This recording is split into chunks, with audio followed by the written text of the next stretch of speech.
Hello, Facebookers, YouTubers, friends and family. It's bad takeout time again.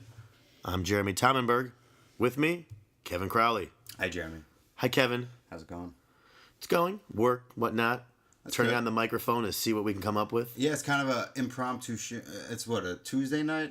We're a day late because of working for the man, and you were on a mini trip to see your family, correct? I drove 5 hours each direction. Driving to Arizona is not an easy trip. No, it's like you're driving on Mars. It's like the weirdest place you've ever seen driving by. I guess it's beautiful if you're into like mountains and sunsets and shit like that. But yeah, it's just a weird place. What do you mean a weird place? Well, it's like incredibly hot. That's one, and it's desolate. It's a desert. It's a fucking desert. Right. And if you don't grow up next to a desert, you know of them from geography class, but right. Once you're driving through, you're like, wow, this is a creepy fucking place. It was always weird. Like, it wasn't a desert, but I grew up in Chicago, and I went to college in the boondocks of Illinois. Mm-hmm. So I had a 4.5 hour drive from the city, the suburb city, to where my college was. So that's deep. That's deep. Yeah, Illinois. it was deep. You were going deep, and literally you would go on stretches of land where it's just farmland for as all the eyes could see, forever. Cows. You'd literally pass a town. I believe the town was called Hope, and it was right as you knew if you were at Hope, you were just a little bit close to the Western Illinois University. Hope, population 206. Wow, 200. So they had the fucking sign. The sign was made. They got to be at least 40 family members out of that 206. Everything looked like it was all double wides and But I mean, my point only was that it was just stretches of farmland and it was nothing but land. Place. But nothing but land. Yeah, I mean, upstate New York is it's much different than southern New York, the city and the suburbs, Jersey. Well, you guys got farm country up in New York, yeah. Yeah, it's a huge state. Yeah, this is gonna be our geography episode. See what we learned. Episode 12, by the way. It's a dozen. It makes it a dozen. That's 12. Sure. They say if you do anything 24 times, it's now a thing, a habit. Well, I know if you eat acid 3 times, you're legally insane. Really? Yeah, I heard that. That's probably an urban myth, but yeah. Well, I mean, you go insane if you eat like Sid Barrett from Pink Floyd, the original guitarist. I think, probably ate about 1,000 tabs, if not more, of acid in his lifetime, and he went batshit crazy. Well, there's got to be plenty of people though who've done. I mean, think about Keith Richards. I mean, he's probably dropped acid a lot, and he's still. Well, he's shot smack for 20 years too, and he's still playing guitar and smoking cigarettes. Yeah, they got to lower their prices. Actually, no one's really buying the 70-year-old Rolling Stones tickets. I swear to God, I have never seen the Stones. I love the Stones. I think even on the show you've talked about how much you love the Stones. I'm a fan. I have never understood how they charge $450 a ticket. Oh, more. No, there's $2,000 tickets to see the Rolling insane. Stones. How could there be a $2,000 ticket to see the Rolling Stones? It's not like they do this. It's not like they go on tour once every 10 years for 3 shows. They're literally on tour 365 days a year. Well, no, they just cash in for about $250 million every couple years. And I mean, people will buy the tickets. I paid $100 to see them in a nosebleeds at Giant Stadium in Jersey. We paid $100 and we saw Bruce Springsteen. We had phenomenal seats. Sure. Yeah, absolutely. And that was with the fees. That was out the door. So the ticket was only probably $70. Well, I know that they played the Barclays Center in Brooklyn, which is the new sporting, arena in New York City. I think they opened it. Jay-Z opened it, and Beyonce opened it. They had a stretch of a couple bands opening, and they didn't sell out. So they brought in Lady Gaga and I believe it's Lady Gaga. Lady Gaga, I apologize, and all these other acts to sell it out, and they put it on pay-per-view. Huh. So it's they're kind of stretching. But look, the Stones are the shit. But why couldn't the Stones go on tour and charge a reasonable price and still make money? I'm sure you could probably hear the Rolling Stones for about $80, which is still a lot of money for a ticket to see a band. But I'm not gonna pay $80 to stand in the fucking in the loge in the parking lot, basically. Jeremy Tamenberg doesn't sit in the loge. We know. That might have been my favorite episode of Curb. He loses, he's gonna do the Seinfeld reunion, and he blows it because he was trying to get tickets, whatever it was. The point is that Larry has this great line. He's like, we're not going to lose the Seinfeld reunion because Larry David doesn't sit in the loge. And it's just a great funny line. Makes me laugh. That's all. Fuck you, ruin my party. I didn't say anything. Ruin my fucking Yeah, party. Casino was on the other day. Every time that movie is on, every time I watch it from wherever it is, and it's usually towards like the first half. it's like that. I love Casino, Godfather, Goodfellas. If those movies are on, I don't care. I don't even care what channel. Even if it's on like shitty TBS or WGN, I'm still gonna watch it. I saw. I know we haven't done it in a couple of weeks, and my my TV viewing has kind of upgraded, in my opinion. But we used to do What's Kevin Watching? Is that because you were watching Hoarders and like Intervention. I'll still catch it when it's on. If I can find like, My Strange Addiction. If I can find them, they're gems. But I guess I'm not watching as much TV. But I did see. You ever see the show Taboo? It's on National Geographic Channel. Yeah, they talk about subjects that are like used to be taboo, but no longer. Everything. Now like, it's like Penn and Teller bullshit, but you know, that's a good show too. It's just called Taboo. Yeah, it's called Taboo. Okay. And they had a one about Tourette's, and it was like these three dudes in like Australia or Great Britain We did talk about Tourette's once. who had really like severe Tourette's, and You told me that you once in a while will be in public and you'll act like you have Tourette's just to fuck with people. I do. I haven't done it in a while. You know, that was like one stage of my Of Kevin's life. of my fucking downhill trudge at 30 years old. All right, so go ahead. You're watching Taboo. And I don't look. You have to watch it for yourself. You gotta either YouTube it or something. But Taboo Tourette's, it's really fucking funny. And I don't, you know, it's a disease and all that. But I think these guys are kind of putting on a little bit. It's a disease. You're not putting it on. They kick and punch and say like pussy, like, you know, like who does that? I mean, look, people with Tourette's, obviously, but it was very, it was entertaining, but also educational. I wonder, but I've never understood how come these people that have Tourette's and they yell like "pussy" or the "shit fucker" and they say all these horrible things. How come they don't say like Iron Man 2 or hello? Like, how come it's always a dirty swear? How come it's like, is there like a part of the brain that's switched off so the potty mouth comes out? Like, I don't understand. Nor do I. And the show didn't really help me because I was just kind of like, wow, these guys are hysterical. Like, they should have like a sitcom. Are there people out there that when they have Tourette's, they don't say horrible, they don't have to say the most horrible things, they say like positive things? Probably not. But who am I? We don't. I'm. There's probably been studies done. We just don't know the research. I've made it clear I'm an expert on nothing I talk about on this show. Well, that's good. Yeah. We take no responsibility for anything that comes out of our mouths. Which probably isn't a really good mission statement, but, you know, look, if we're going to bullshit and have a good time, and I'm not having a Guinness because... I'm having a water. Enjoy yourself. You know, anyway. Three pieces of blotter acid to make me insane. Yeah, but I guess that's where that spouted from. Well, we started with Arizona in the desert. Right. I'm sure people eat acid in Arizona in the desert and, like, burn their ass off. It was 110 degrees when I left there.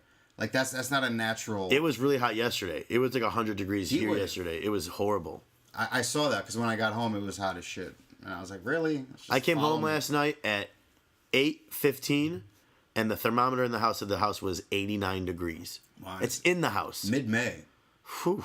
It's going to... L.A., man, it's going to be a hot summer. We're talking about weather. Let's come to that. Hot in the summer tonight. Isn't that the song? I think it's Hot in the City. Oh. Which is... I'm changing the lyrics for the song, stupid. That's okay. Why do you... Now you dropped your fake, stupid cigarette. Yeah. How's that going? Not well. I did buy a book. I did buy, like, the most... You know why you're an asshole? This is why you're an asshole. Yeah. We could literally... Alan Carr, easy way to quit smoking. That's my plug. Yeah. Okay, fucking 2 weeks ago, or the beginning, or 10 weeks ago when we started the show, it was Dr. Hoombop and his witchity wops and his stupidity zippity doos and putting you under... Hypnotist. That didn't work. Now you're buying books. You literally could like add up all the money you've shit on for helping you quit cigarettes. The patch, blue cigarette. Weren't you taking pills for a while? Melatonin? Oh, no, I took, what the hell was it? Zemoglobin? It escapes me right now. But yeah. Red dye number 5? It was like an antidepressant. Wasn't it melatonin? No, what the hell was it? It was giving you fucked up dreams. No, I did take that. That was to sleep, though. That's because I had, like, early call times at, like, 5 in the morning, and I was worried that I wouldn't fall asleep. You're the poster child for idiots who buy Yeah. smoke agents or whatever I'm you a call sheep. it. You are bad. I bought Insanity Workout. You know. Have you done that? I have. I've been doing it the last week. Did you bring it to Arizona? Can't you tell? I did. No, you can't tell. No. Did you did in Arizona? Is that why you're singing a tank top because you've been doing Insanity? No. Is that going to be the new you? You're going to walk around wearing tank I'm tops? not gonna wear a shirt anymore. Actually, in about Such a week. an asshole. No, but I don't know. I don't know how my mind works because it's like It doesn't. Well, no, it does work, but I think it's kind of in a sideways way because I'm like, oh, I'm gonna buy this book and continue to smoke while I read it, and then I'll be solved by the end. So you have the book at home. I do. You have the blue cigarette in your hand. I do. And where's your nearest real cigarette? On my coffee table in my living room. Your coffee table, and you have intention of smoking tonight? Probably. Yeah. So you're smoking the fake cigarette, you're smoking real cigarettes, and you're reading the book. Clearly, why do we have to keep wasting money on all these stupid things? It's not we. I mean, I appreciate that you're supporting me here, but it's really me. Well, no. The reason it is me is I won't forget the time when we were living together and you came to me and said, "Listen, I'm gonna quit." And you actually asked for my help. You're like, "You're gonna help me. I want you to like try to keep me off it and whatever," right? So cut to a couple days later. I ask you how it's going. I say, you smoking? You tell me yes. So I try to help you, and you basically yell at me. Well, because I was on Wellbutrin. That was it. But you yell at me, and you get angry at me for asking. You're like, Yeah. don't ask me. It's my business. You pretty much shun me. No. You just made me sound like a fucking like a bitch. You pretty much were like, don't bother me. No, I was like, look. Yeah, I was angry because Yeah, see, now exactly. You were angry for doing what you asked me to do, be a friend. It's an angering thing. So I say we because I'm here while you pay this doctor asshole face, whatever. We don't got to discuss how much you spent. I've been trying to quit for like 3 years. Yeah, and we've invested how much money into cigarettes, and on top of that, invested into trying to quit cigarettes. A lot. And a lot of my friends have quit smoking, and we've been through this. Stop being a bitch and just stop smoking. Yeah, I know. You can do it. You do all these other things. You turn on the switch we talk about when you go to work and you act like a professional. I do. And you really get shit done. I try. You turn on the switch when you're dealing with other people. You can be a real professional. All these different things you can turn on a switch and do. Stop being a fucking asshole and just don't smoke. And if you're gonna smoke, let's stop investing money into Dr. Hebabob and blue cigarettes and patches and melatonin and Z-Pack and aerosol sprays and whatever else you're doing. I'm addicted, man. No, that's just my excuse. No, but look, we'll see how that ends. But yeah, it'll end with you having a butt tonight right if you finish this podcast. Possibly. No, I don't have any on me. So. Oh, that's right. They're at home on your coffee table. That's right. We'll see. Next chapter. It's just frustrating, buddy. It is. Look, it's frustrating. I don't even fucking smoke. I've been a smoker for, let me see, like over probably half my life. I'm 30. I probably started around like 15. Right. Like, and it was pretty consistent the whole way through. Like, loving them. Like, loving them. Every single one. What's your favorite cigarette? What do you mean? Like of the day. Like, what's your favorite one? Probably after like dinner, maybe either that or the first one with my coffee. Like, I'm like a fucking old Jewish woman in like a tenement in Brooklyn in like the 30s. Like, my black coffee and a cigarette fucking sitting out on my terrace. With your ash like really long. Yeah, no, it's fucked up, man. But I really do enjoy it. It's the small things in life, but It's the small things in life. Anywho, we'll see how that ends. Every once in a while when I'm on set and things are moving and shaking and I don't get like a break to myself, I take the cigarette break and I'll bum a cigarette from someone. Yeah. And I do. Sometimes I wish I could do that. I wish I could like, stop, not be a smoker, stop buying packs, and every once in a while enjoy one with like a beer. Oh no, you're an addict, man. Yeah. You can't ever. You have one, you're ready to have a pack. Probably. How many on a good day? How many smokes do you have in a day? On a good day. Like 18. Whew. Yeah. So almost a pack. Yeah. Like by the time I wake up and like by the time I go to sleep. Right. On like and that's not a good day whatsoever. But if I'm like fucking button, I'm smoking, I'll have like 2 or 3 cigarettes left in my pack in the morning. Yeah. It's not good. I remember I was at your house a couple weeks ago, and we were coming in. We had just did something, and I convinced you on the way home not to stop and buy cigarettes. And as we were walking in the house, you're like, "Oh, just go in. I gotta go get something. I'll be right back." I gotta grab my car. I gotta grab my car. And we came back 15 minutes later. I'm like, and I jogged across the street to CVS. I'm like, and like you went and got cigarettes, didn't you? And you're like, yeah. They didn't even have my brand. Like I get all these cues of like, no, it's like, they're out of the American spirits that I smoke. So like, oh, just don't buy a pack. You smoke But no, American Spirits? I do. Is that like your effort to not smoke real cigarettes? Yeah, exactly. I think I'm like doing my part. You're doing yourself a Yeah. service I'm like- by not smoking Marlboros. Fucking Marlboros, like fascists, and I'm like, I'm one of the people. So you're gonna smoke your Tibet? What is it? What germ free or something or what? What is it? I think it's additive free. Additive free, germ free. I don't know what the fuck I'm talking about. Yeah, it's okay. What else besides your disgusting smoking habit? What else is going on, pal? I haven't seen you in like 5 days. Yeah. Let's see. Not really too much. I worked last week. Had a good time. You know, it's always a new experience working with new people. We work in production. Yeah. So it's like you're meeting these people for the first time and you're trying to make a good impression. Like the last 2 gigs I worked were 3 days. So I was in the office, on set, and in the office wrapping out. So it's Right. like I had a very short, period. Window to impress these people. Yeah. And I don't really think I did. I don't think I impressed someone today at work. Oh, really? Oh shit! I wasn't even gonna bring it up. It's not a big deal. And so we were at work, and there's a woman that we're working with, and she works with like the talent department, or she is like the talent, whatever. Okay. And there were some issues. She needed some things like a golf cart or this or that. It's a phone call. She can do it, but she'll go to you to do it. Well, here's the thing. Like you just said, it's a phone call away. We get none of that. It's after the fact, when the problems have already happened, is when we hear about it.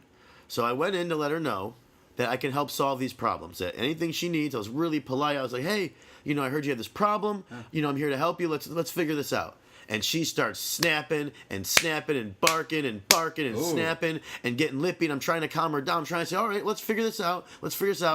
No, I did. I really did. Jesus. I want to impress these people. But how was she like yapping? Really mean, like barking at me, like, well, why are these people doing this when I need this, and why is this going on, and why wasn't this done? It's like, this is production 101. Oh, no. There's a schedule. Why don't you just look at the schedule? So she was questioning like your My fucking understanding. skills and what I've been doing for 8 years out here. Okay. That I've dedicated almost a decade of my life to. Sure.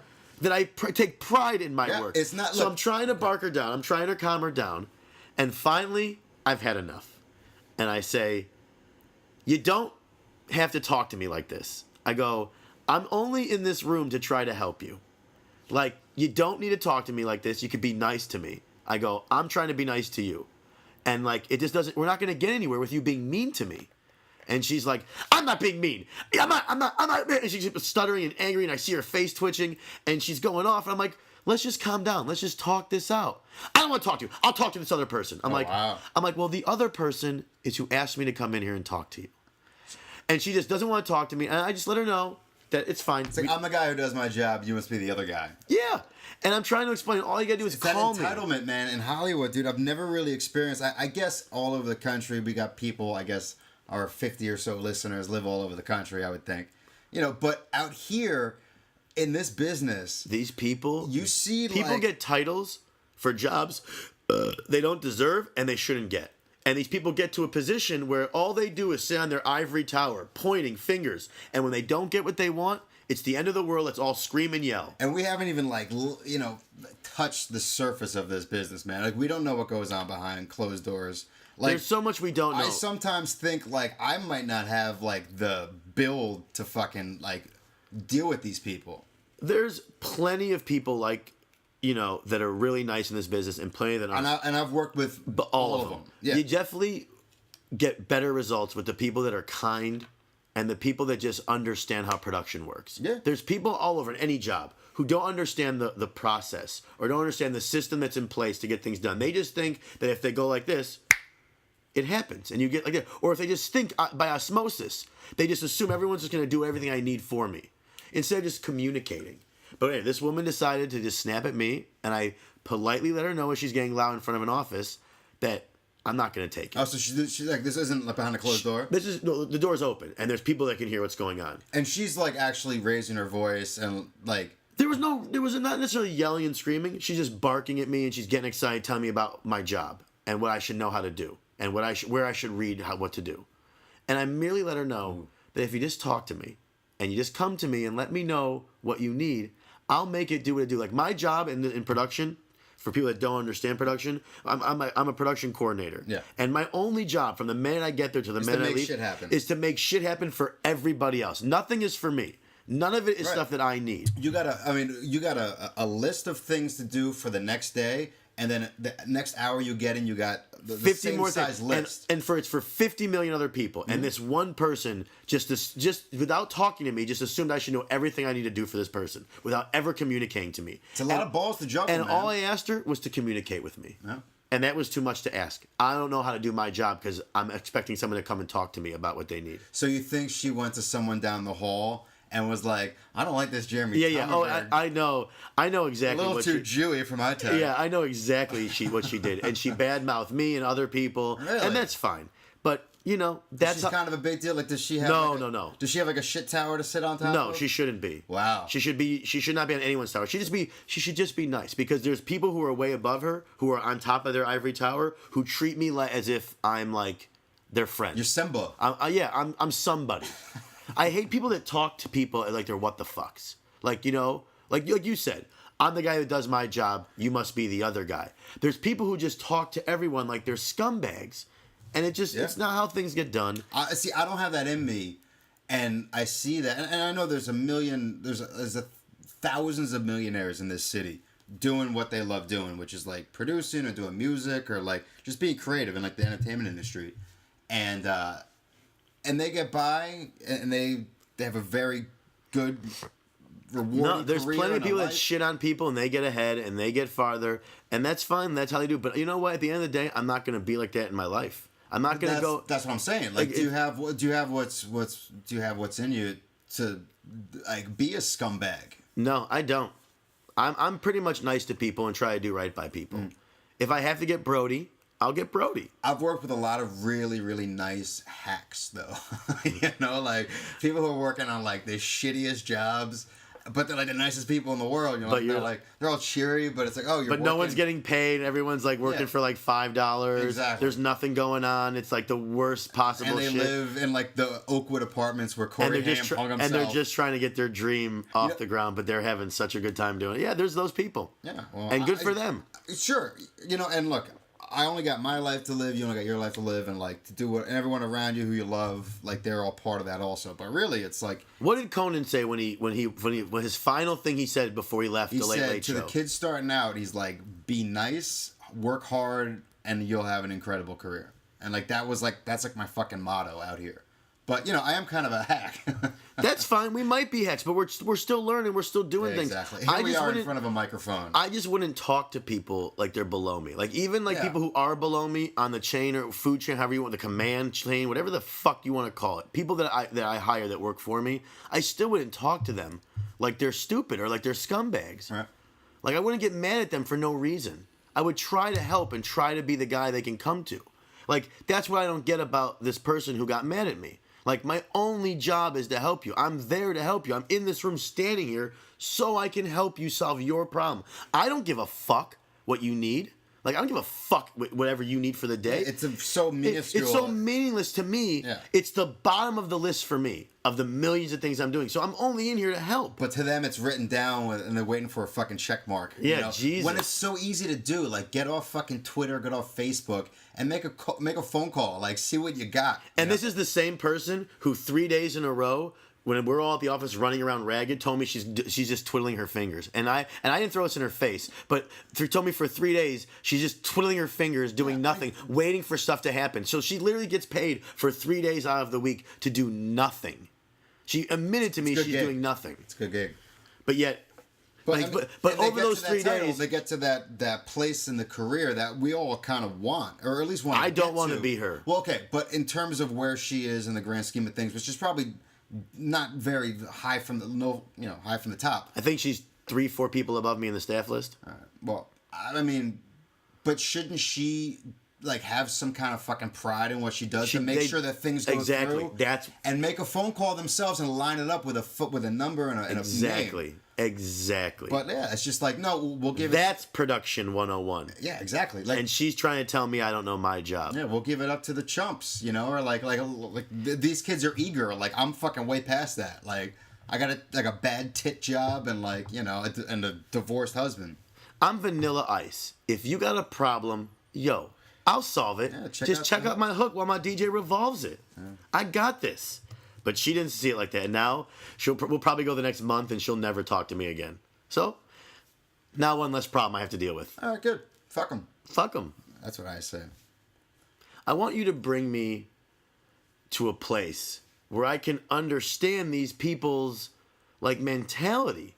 Like I wish I could get to that. Like where I could, and we'll end it. I don't want to keep going about this, but like if I could understand, I guess it's, like you said, it's not in me to shit on people. So I can't just react like that to someone. But, I mean, like, you need some kind of pride in what you do.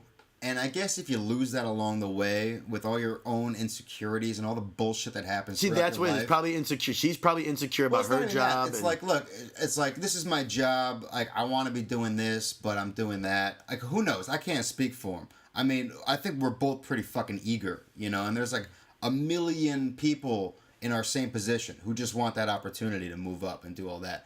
For the people who've been doing it for like 10, 15 years, they got a decent career, maybe, who knows? And they make it to a place where they have this sense of entitlement. Which I'm sure is true for any job, not Sure. just production. Yeah. But I don't know, man. Like this fucking town brings out like this town brings some out kooks. This town brings out like the scumbags of like. And there's a lot of subtext to all of it. I mean, everybody wants to get fucked or is waiting to get fucked, but actually doesn't want to fuck anybody. You know, we all drive like assholes. You know, it's like way too sunny. I don't know. It's an odd town. Tinseltown is an odd town. I mean, you came. We both moved here. Exactly. We both left the two biggest cities in the world to come here. We left Chicago and New York to come to this place. Yeah, and you know, and Arizona is one of those 45 other states. You know, and it's a beautiful country. Look, 45. Well, there's 50. I know, but I mean, there's like we got the big cities. You got Texas. 45 other states. Well, yeah, if you add Texas, New York, California, and maybe Florida. Oh, you're saying the other, like, not really... Yeah. I mean, there's like four states, and then you got, I guess Illinois, but Illinois is kind of in between Ohio and, like, Montana, maybe. There's a Dakota in there somewhere. It's the land of Lincoln, goddammit. And God bless them. But, yeah, you got your big cities. You got, like, 10 big cities. And then everywhere else in the country is, like, truck stops. And, like, beautiful little places where everybody else lives. But if you don't live in one of those four cities, like, there's a much different mindset. You could be offending. No. I mean that in a good way. I know what you're saying. I'm joking. Like, people in Montana probably are so content with life. Right. With so many less... worries and stresses. Distractions. They probably live a lot longer. That's why they're like a lot older, and like that's why the farmer's like 95 and still like roping cattle. Yeah, because he's not in the grind. I mean, New York. It's a grind, but it's a whole different kind of grind. I think that. Do you ever think that? Like I've been like you'll be doing like work, your bullshit, and then I'll see someone doing like labor, like outside. And I think for a second, like I could do that. Like I could be happy just sitting outside every day, doing whatever. Mm-hmm. And then I think, well, no, I couldn't. Well, I mean. Could you be happy in Montana on a farm every day? Doing what? That's what I'm saying. Doing what these people do. Farming? Yeah. You'd kill yourself by the third day. Maybe. When you don't have your iPad or your iPhone or... It's not even that. It's just like... I never lived... You like to hustle and bustle. I never lived in like a non... and I've always lived in big cities, basically. I mean, I lived right outside of New York. I went to school in Providence, which is like... Rhode Island is a small state, but you got Boston. Like, it's a metropolis. I've never lived in, like, an urban setting with, like, cows and fields and shit like that. It's been, like, New York, Providence, Miami, Los Angeles. Right. It's like, I went to college. Like I said, I went to college in a farm town. It's a different experience. It is. There's not a lot to do. Yeah. And so that's just... So I don't think Montana or like South Dakota would be your thing. You're looking at like beautiful sunsets every day, and you got like a lake in your backyard and like a family of ducks and all that shit. But like, that would get old. You get used to the helicopters looking for the helicopters and the sirens and hus and bust, man. Like you need crazy people living down the street from you. Like I like getting on the train from North Hollywood to downtown and seeing all the. Yeah, I don't like the idea of my neighbor living like 15 miles away. Like I went to visit a buddy once. That's when zombies strike. I'm telling you, I felt like that. I went to visit. I had a buddy in college he lived on a farm. So, of course, as soon as we had a chance, we went and spent a weekend at the farm. We left college, went down there to the farm. And there it is, this big, giant, like, soybean farm, whatever the fuck it was. We're driving tractors. We're shooting guns. Oh, guns. We went out. Everyone passed out, and I was still up. So I went into the fields at night and smoked a J and got lost in the woods. And was that a good experience? No, I was terrified. I got lost for an hour. I lost the house because all the lights were off. I had no idea where I was going. I was trying to use the stars and the sun. Wow. I mean, the moon. I don't know what I'm doing. Waiting for something that lives out there to kill you. It was terrifying, and it had nothing to do with the pot. But that's when like Leatherface shows up. Right, and the other point I was gonna make is his nearest neighbor, was 3 miles down the road. Yeah. So I knew it wasn't like I was gonna find another house. I thought if I see another house, I'm so far away from where I'm supposed to be. Yeah. It was terrifying. Finally, I stumbled upon the backyard again. And safely went right back in the house and locked the door, and it was the worst 45 minutes of my life. I'm surprised you continued to smoke weed. Well, no, I did it before. Yeah. I went outside. But that was probably a big contributor to you getting lost and bugging out in a cornfield. You think so? I know. I don't think so. Was it Idaho? Was it Illinois, asshole? Okay. I know. Idaho. I'm sure Idaho is beautiful. There's a lot of potatoes. Yeah. It's not my thing. No, I need pavement. Isn't Idaho where the guy had all those girls locked up in the house? No, what the hell's Ario Castro? It was in Cleveland. Cleveland, Ohio. Yes. I was close. Yeah. That was the big news story. You know, here we are, got three in a row of like crazy fucking stories in the news. That I was like, whoa. So this guy had. He had, I guess, 3 girls in his basement for 10 years. So 10 years. All this shit that's happened in the last 10 years of your life. What if you're like living in some Puerto Rican's basement, chained up, and like, you know. But it's just a terrible story, man. And like this guy really just should have his, throat slit. And he was there, like, obviously, didn't he father a child or something? Yeah, and one of the girls he raped, and they birthed a baby that now is his. Yeah. And the best part of this, I mean, not the best part, the funniest part of the story is how they got found. Well, there's like a star came out of this, and it's a terrible story, man. But like, thankfully, like all these girls were alive. Who knows how many what he had done? Come and gone. He's like serial killers are like crazy, and that's the stupidest thing to say, but like they do things that you would never imagine doing, and they live with it. No problem. I mean, what was the guy's name who found them? The African American gentleman who found them. Oh, hold on, I got it. Oh, go through your notes. You got notes? Wow, you have notes. Charles Ramsey. Charles Ramsey. Yeah, he was the star of this fucking story. Unbelievable. This guy's what? What was he out doing? Well, he's the neighbor of the house, and he, I guess these girls kind of broke out. Like, I don't know all the story because it's so absurd. Like, it's a book or a movie, like, waiting to happen. There's going to be a Lifetime shitty movie made. But again, man, like, these fucking girls lived through 10 years of capture. Right. In somebody's basement. God knows, like, what he did to them. And this guy, Charles Ramsey, was walking in front of the house? No, he was on his porch eating McDonald's. Like, okay. That's why he says that in the interview, right? Yes. McDonald's got like a huge, outburst like this week. People were just heroes coming in for cheeseburgers. I think they got him to do some commercials and shit for him. No way. But his interview was unbelievable. Yeah. So, like, basically, I guess these girls broke out of like the basement, like a door or something, and they snuck out of the back. But the door wouldn't open, right? The door wouldn't open. You tell me, because I mean, I think I only listened to Charles Ramsey's interview, and Charles Ramsey said that he saw these girls. So he went up to the house, and they're saying, "Hey, we need help, and he then tried to open the door, and the door wouldn't open all the way. Well, actually, I got it right here. You have the interview? Yeah, this is what the technology is. All right, we're gonna play the interview. All right, here we go. Here's Charles Ramsey's interview. I meet my McDonald's. I come outside. I see this girl going nuts, trying to get out of her house. So I go on the porch.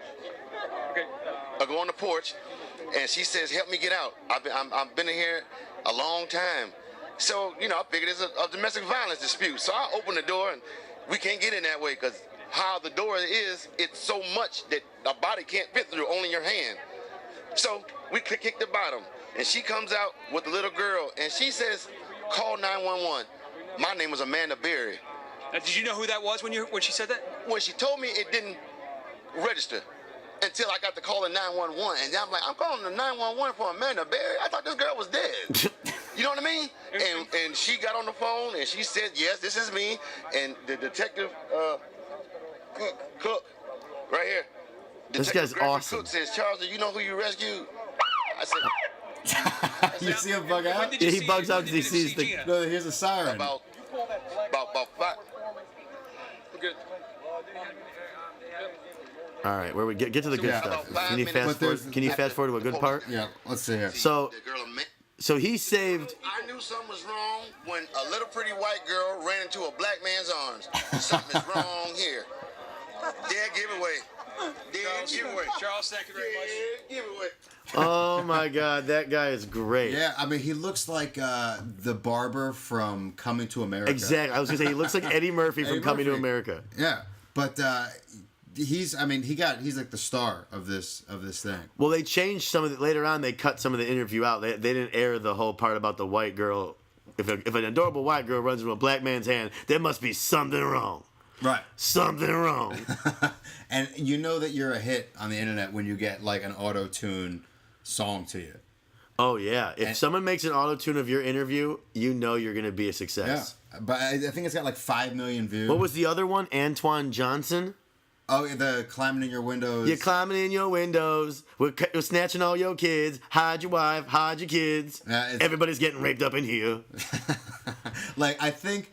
That went on iTunes. You could go to iTunes and buy the Antoine Johnson remix or whatever it was I back think then. when like a reporter's out on the scene of any story and he sees like a crazy looking black dude, he's like, all right, this could be my viral moment. This could be it. Like, huh? this is it. Like, I'm gonna be on everybody's like Facebook because The guy was. I remember Charles Ramsey at one point said, "I thought this guy was normal. I've been to barbecues with him. Like this guy was just yeah, hanging out." And he had like a crew. He was like, it's a good thing my crew wasn't with me because like we knew what he did, 'cause we would have fucked him up. Gangsta. Well, at least everyone Charles is Ramsey's safe. gangsta. So where's the guy now?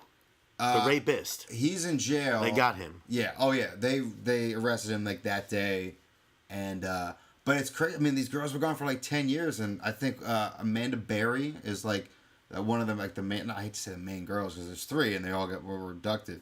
But her mother went on like Montel Williams, and one of those psychics. That's was the woman on. that said that her girl was dead. Yeah. See, I remember that. And then the I do mother remember that. died.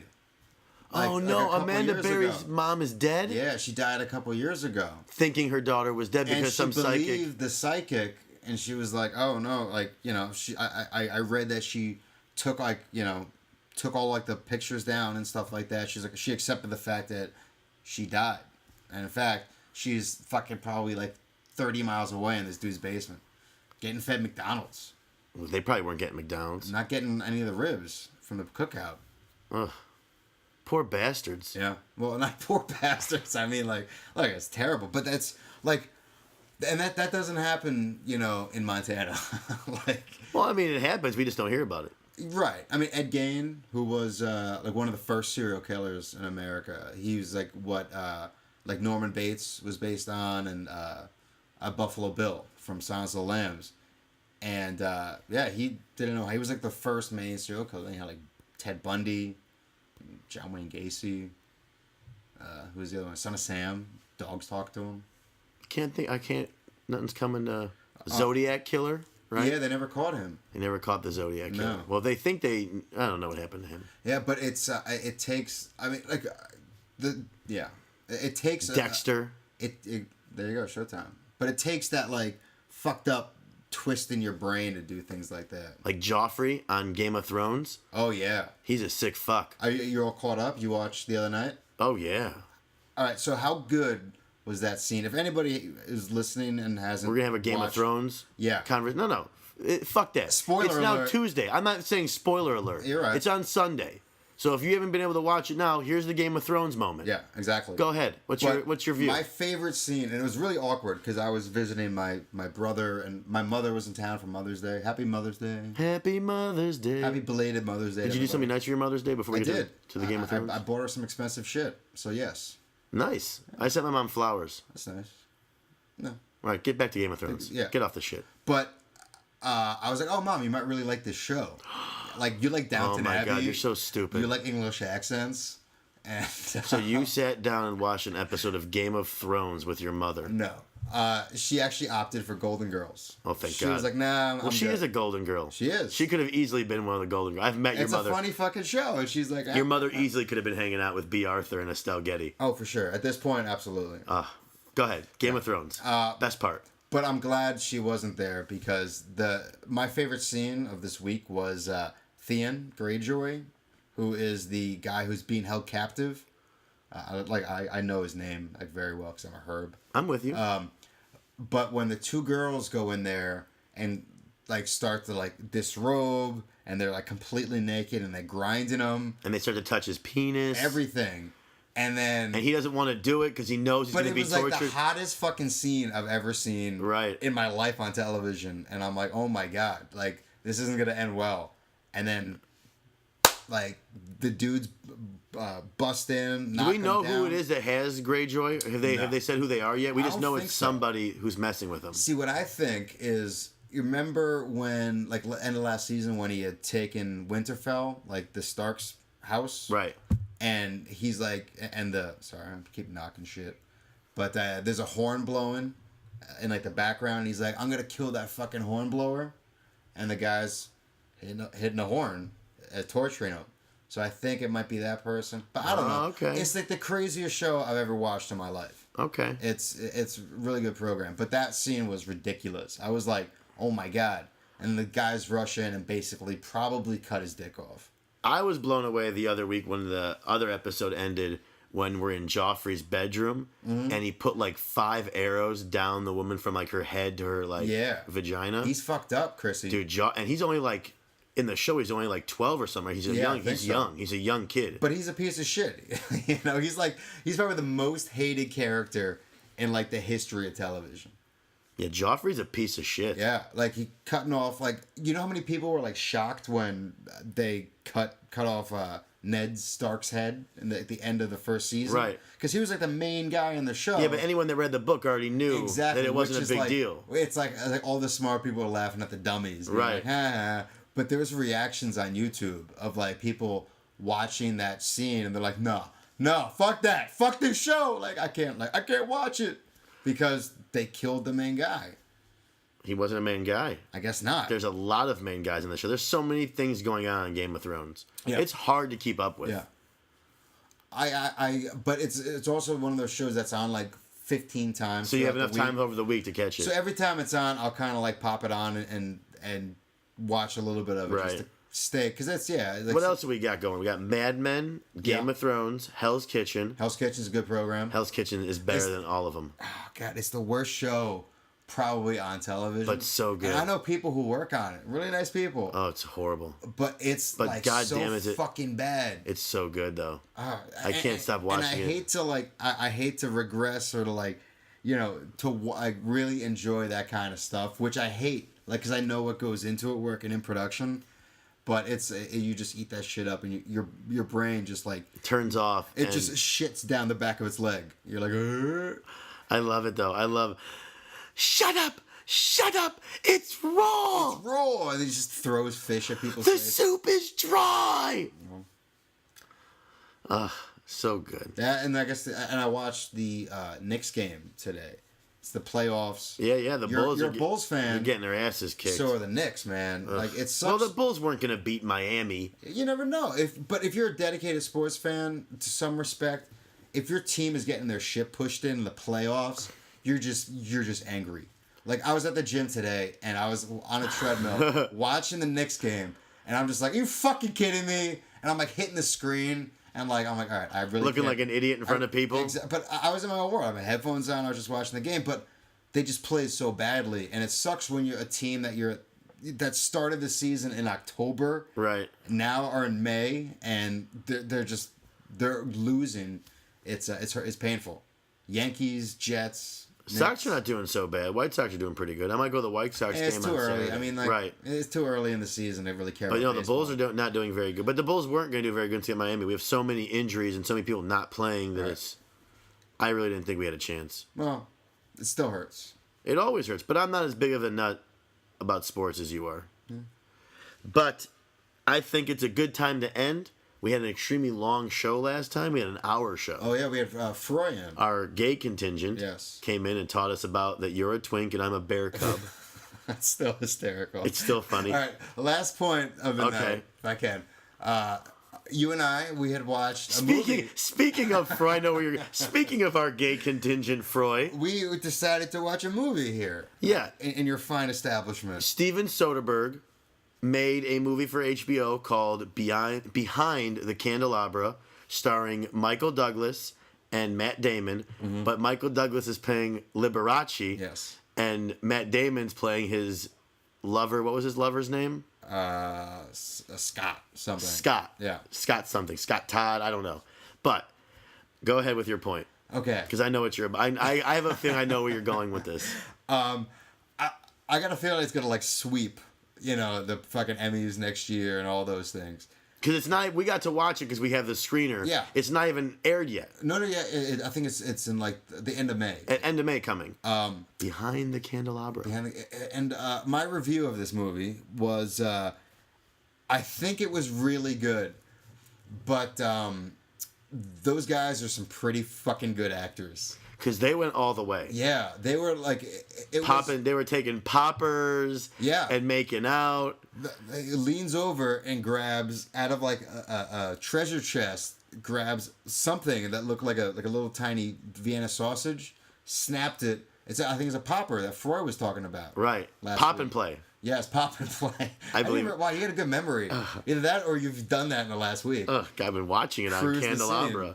Yeah. But yeah, there's a scene where Matt Damon is taking Michael Douglas from behind. Oh, yeah. Repeatedly, and Michael Douglas whips out. Power top, right? Matt Damon's a power top, while Michael Douglas is being the power bottom. And anyways, Michael Douglas as Liberace starts popping these poppers, like Yeah. sniffing the poppers and trying to give it back to Scott, and he doesn't want it. It was just a very... It was very gay. It was a very gay movie. And I felt really good about myself. I think you did too after last week's show. we were like, let's watch it. It's probably a good movie. We don't have to be... No, but I talking with Ferrari and kind of like, not saying faggot because it's offensive. Right. And I felt like, yeah, like I understand it. And then like I watched like a love story between Liberace and his like lover, and I'm like, wow, this is really weird. It's really tough. It was funny. It was really funny. You were laughing a lot, and at one point I looked over and said, I don't think this is a comedy. I'm pretty sure this is not a comedy. Hey, great. Like I got a feeling best actor, best I supporting mean, actor. they're definitely good actors. They love those gays in Hollywood. They do. Yeah. If you play a gay guy Or or a retarded person, Yep. you are guaranteed a nod at something, whether it's an Emmy Harvey or an Milk. Oscar. Forrest Gump. Oh, Forrest Gump.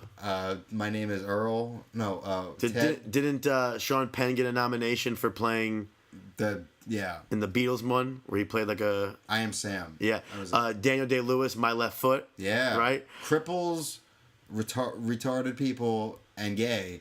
It's a surefire way to get an Oscar or an Emmy nod. That even if it's a terrible script, you're like, I think it's the right idea. And then, And sure enough, but anyway, the point of Candelabra was thank you again to Froy, our friend, your friend, and my friend. everyone's friend. Yeah. Freud's a friend to everybody. Yes. A friend to the gay community, a friend to the geek community. He is just a friend. Yes. So again, thank you for making our show an hour long last week, and Inspiring us to watch Behind the Candelabra. yes, and Which, if you want to watch a movie which is extremely over the top gay yeah. and funny in Kevin's eyes, it was almost a comedy. We hope you enjoyed the show.